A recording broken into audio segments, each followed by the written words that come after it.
ఏర్పాటును అనుసరించిన దేవుని సంకల్పం. రోమిలకు రాసిన పత్రిక 9వ అధ్యాయం 10వ వచనం. ఏర్పాటును అనుసరించిన దేవుని సంకల్పం. రోమిలకు రాసిన పత్రిక 9వ అధ్యాయం 10. ప్రార్థన చేసుకుంటాం. ప్రభువా, నీ వాక్యం గురించి మాకు పంచిపట్టను. నా కన్నులు, మా అందరి కన్నులు తెరవమని యేసునామములో ప్రార్థిస్తున్నాను. ఆమేన్.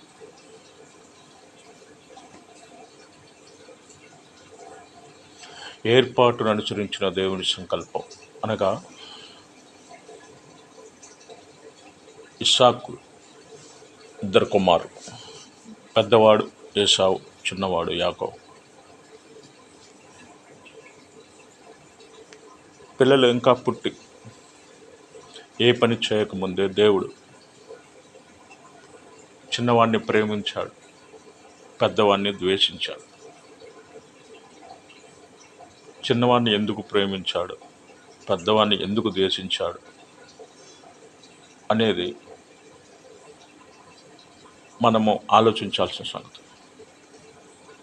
దేవుడు పుట్టకముందే ఎందుకు చెప్పాడు అంటే అది దేవుని యొక్క భవిష్యత్తు జ్ఞానం. ఆయన సర్వశక్తిమంతుడు. ఆయన భవిష్యత్తులో అన్నీ చూసి వచ్చిన తర్వాతే సృష్టికి పనికి కొనుక్కున్నాడు. భవిష్యత్తులో అన్నీ చూసి ఫలితాలను బట్టి దేవుడు భూమి మీద ఎవరిని నిర్ణయించాలో వారిని నిర్ణయించి ఆ తర్వాతే పనికి పూనుకున్నాడు. మనం గ్రహించాల్సిన సంగతి ఏంటంటే ఏర్పాటును అనుసరించిన దేవుని సంకల్పంలో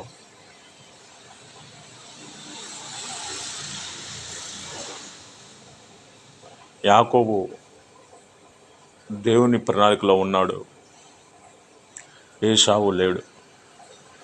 ఏసావు దేవుని ప్రణాళికలో లేడు. ఎందుకు లేడు? అందరూ రక్షణ పొందాలని దేవుని ఉద్దేశం కదా. అయితే కొంతమంది ఎందుకు రక్షణ పొందుతారు? అందరూ రక్షణ పొందాలని దేవుని ఆశ. అయితే కొందరు మాత్రమే దేవుడు తన ప్రణాళికలోకి రానిచ్చాడు. ఇందులో కారణం ఏమిటి? దేవుడు భవిష్యత్తు జ్ఞానం ప్రకారం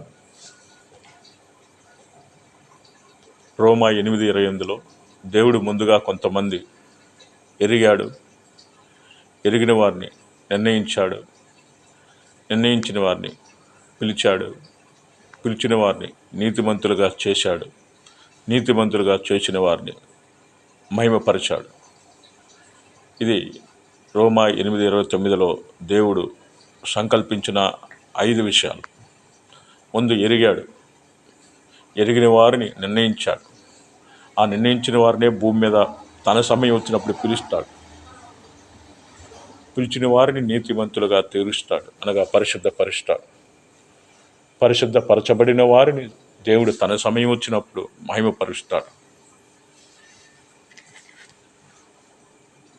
అయితే యాకోబు ఇస్సాకుల విషయంలో అనగా ఇస్మాయిల్ ఇస్సాకు విషయంలోనూ, ఏసావు యాకోబు విషయంలోనూ ప్రత్యేక సంగతులు ఉన్నాయి. ఇస్మాయిల్ దేవుని సంకల్పంలో లేడు, ఇస్సాకు దేవుని ప్రణాళికలో ఉన్నాడు. ఏసావు దేవుని సంకల్పంలో లేడు, యాకోబు దేవుని సంకల్పంలో ఉన్నాడు. యాకోబు దేవుడు కోరుకున్న జ్యేష్ఠత్వాన్ని యాకోబు కోరుకున్నాడు. జ్యేష్ఠత్వాన్ని కోరుకున్న కారణంగా యాకోబును దేవుడు ప్రేమించాడు. జ్యేష్ఠత్వాన్ని వద్దనుకున్నందుకు ఏసావును త్రోసివేశాడు, ద్వేషించాడు. ఇందులో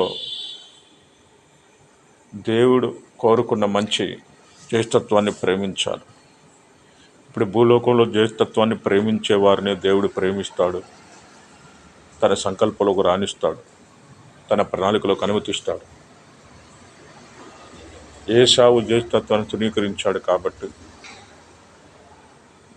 ఈ లోకంలో జ్యేష్ఠత్వాన్ని తృణీకరించేవారు రక్షణలోకి రారు, అనగా ఉగ్రత ఘట్టములుగా ఉంటారు, అనగా నరకాగ్ని గుండంలో పడిపోతారు అని మనకు అర్థమవుతుంది.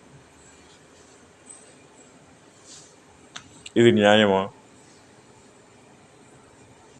న్యాయమైతే ఎలా అంటే, మనము లోకపరంగా ఆలోచిస్తే దేవుని నిర్ణయాలు మనకు అర్థం కావు, దేవుని ప్రణాళిక కూడా అర్థం కాదు. మనం నిన్ను వలె నీ పొరుగువాన్ని ప్రేమించు అన్న వాక్యం లోపలికి వెళ్ళాలి, అనగా దేవుని స్థానంలోకి నువ్వు వెళ్ళాలి. దేవుని స్థానంలోకి నువ్వు వెళ్ళి, దేవుడు ఉన్న స్థలంలోకి నువ్వు వెళ్ళి, దేవుడు ఉన్న మనస్తత్వంలోకి నువ్వు వెళ్ళి, దేవుడు ఎంచుకున్న విలువలలోకి, అభిప్రాయాల్లోకి నువ్వు వెళ్ళి చూస్తే న్యాయముగానే సత్యముగా కనపడుతుంది. దేవునికి స్తోత్రం కలుగునుగా. కాబట్టి దేవుడు కొన్ని విలువలు ఏర్పరచుకున్నాడు. జ్యేష్ఠత్వాన్ని ప్రేమించేవారు రక్షించబడాలని. జ్యేష్ఠత్వాన్ని ప్రేమించి దేవుడు ఏ ఏ విషయాలు విలువలు ఇస్తాడో ఆ విషయాలు భూలోకంలో ఉన్నవారు ఎవరైతే విలువిస్తారో అన్ని విలువలకు విలువలు ఇచ్చినప్పుడు వాళ్ళు సంపూర్ణ స్థితిలోకి వస్తారు. జ్యేష్ఠత్వము అనగా విమోచన పరాకష్ట స్థాయి, అనగా జ్యేష్ఠత్వం అనగా సంపూర్ణంగా యేసువలే మారుట. జ్యేష్ఠత్వం అనగా సంపూర్ణంగా యేసువలే వ్యక్తిత్వాన్ని ధరించుకునటం. సంపూర్ణంగా అనగా సంపూర్ణ సిద్ధి. కాబట్టి జ్యేష్ఠత్వం అనగా విమోచన పరాకష్ట. విమోచన పరాకష్ట అనగా దేవుడు ఏ ఏ విషయాలకు విలువలు ఇస్తాడో ఆ విషయాలన్నీ మనం విలువయ్యాలి. అప్పుడు మనం సంపూర్ణ సిద్ధి కలుగుతుంది. దేవుడు ఇచ్చే విలువలు ఏదో ఒకటి ఇవ్వకపోతే మనకి సంపూర్ణత రాదు. మనకి సంపూర్ణత రావటానికి ఈ అంత్యకాలంలో మనం నడవలసిన దారి బైబిల్లో పౌలు చూపించిన దారి. పౌలు సార్వత్రిక సంఘానికి మాదిరి. పౌలు పునాది వేసినవాడు. పౌలు నన్ను పోలు నడుచుకోండి అని చెప్పినవాడు. కాబట్టి దేవుడు ఏ ఏ విషయాలు విలువిస్తాడో పౌలు తన పత్రికలో బయలుపరచాడు. మొట్టమొదటిగా దేవుడు విలువిచ్చేది యేసు రక్తమునకు. రెండవది దేవుడు విలువిచ్చేది సర్వసత్యము. దేవుడు విలువిచ్చేది ప్రేమ కలిగి ఉండుట. కాబట్టి ఇలా అనేక విషయాలు ఉన్నాయి. కాబట్టి మనం సంపూర్ణ విమోచన పొందాలంటే, జ్యేష్ఠత్వ విలువను సంపూర్ణంగా మనం పొందాలంటే, జ్యేష్ఠుల సంఘంలో జ్యేష్ఠులుగా మనం ఉండాలంటే, దేవుడు వేటికి విలువలు ఇస్తాడో ఆ విలువలు మనము కూడా ఇవ్వాలి. మనము కూడా వాటికి విలువలు ఇవ్వాలంటే మనం కొన్ని చంపుకోవాలి. దేవునికి వ్యతిరేకమైన విషయాలు, విలువలు మనం చంపుకోవాలి. మనం చంపుకోవాలంటే శిలువ మన బ్రతుకులోకి రావాలి. అప్పుడు మనం యాకోబులం అవుతాం. యాకోబులు అనగా దేవుడు కోరుకున్న వాటిని కోరేవారు. దేవుడు వేటికి విలువిస్తారో వాటికి విలువనివ్వడానికి ప్రయత్నించేవారు యాకోబు. అట్టి కృప దేవుడు మనకు దయచేయునుగాక. ఆమేన్. ప్రార్థన చేసుకుంటాం. ప్రభువా, నీకు వందనాలు. నీ మాటలు మాలో ఫలింపజేసి మీరే మై పొందాం. యేసు నామములో ప్రార్థిస్తున్నాను. ఆమేన్.